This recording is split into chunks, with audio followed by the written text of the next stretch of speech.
Rab Karani, wine master.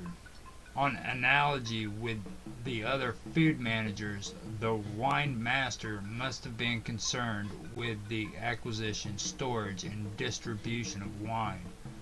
Administrative records dealing with the palace income of wine are rare and for the most part not conclusive, though there is, for instance, a record from the Northwest Palace in Kalu about the deliveries of livestock and wine from various unknown cities. Another document from Fort Shalmaneser lists the income of audience gifts in the form of wine.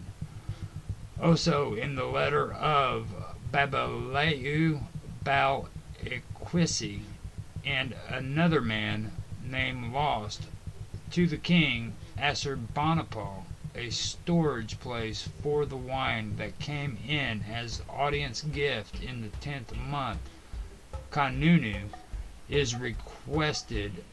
None of these texts mentions the wine master, but it seems fair to suppose that this official actually supervised incoming wine and its subsequent storage.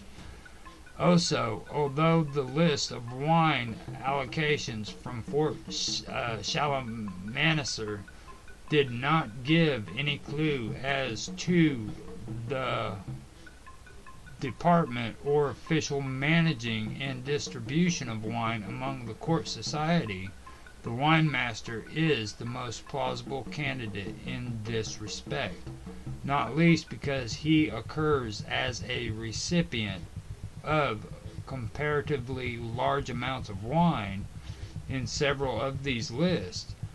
The records stem on the one hand from room SW6, which contains large storage jars up to 300 liters capacity, and was located next to the room where a considerable part of the dossier of the palace manager Rab Ekali was found, and on the other from the room NE 48 and 49 close to the northern eastern palace entrance. It is likely that the wine master operated here in line with the duties of the chief of granaries and the chief cook. The wine master of the palace regularly had to provide amounts of wine for offering activities in the temples, as is clear from royal decrees and schedules. When the astrologer Akulanu reports to the king Esarhaddon or Assurbanipal that the unnamed wine master, together with his deputy and his scribe in the 7th month, Tasritu, did not refill wine to be offered in the Ashur temple. This refers directly to such regulations laid down by the king. I therefore suggest that the wine master in question was appointed to the royal household rather than the Assur temple.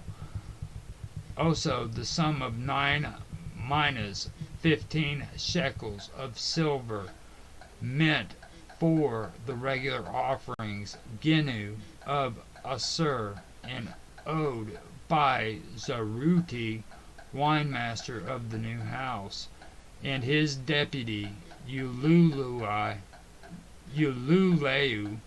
presumably had a similar background. As with the chief cook, most of the direct evidence we have regarding the tasks of the wine master refer to the supply of wine for offerings. Although we know that also consecrated wine, the leftovers of offerings in the temples, was consumed in the palace, it is clear that this cannot have been the only source. leaving aside the possible loss of text written on perishable material and other such difficulties relating to the uneven distribution of sources. The lack of information is presumably because there was usually no need to communicate about the internal distribution of wine in writing. Moreover, the documentation of administrative procedures in the Neo-Assyrian period was generally less extensive. Together with the chief cook, the wine master took care of most valuable foodstuffs consumed by the gods and the Assyrian elite, items that were not usually available for the ordinary people. In contrast to the chief cook, the wine master was responsible for a finished product delivered to the urban centers, and, like his colleagues from the same category, he did not preside over a professional group. The main representative of this office likely had his bureau in the imperial capital, in contrast to the managers of grain who took care of silos beyond the palace walls, and even beyond the walls of the imperial capital.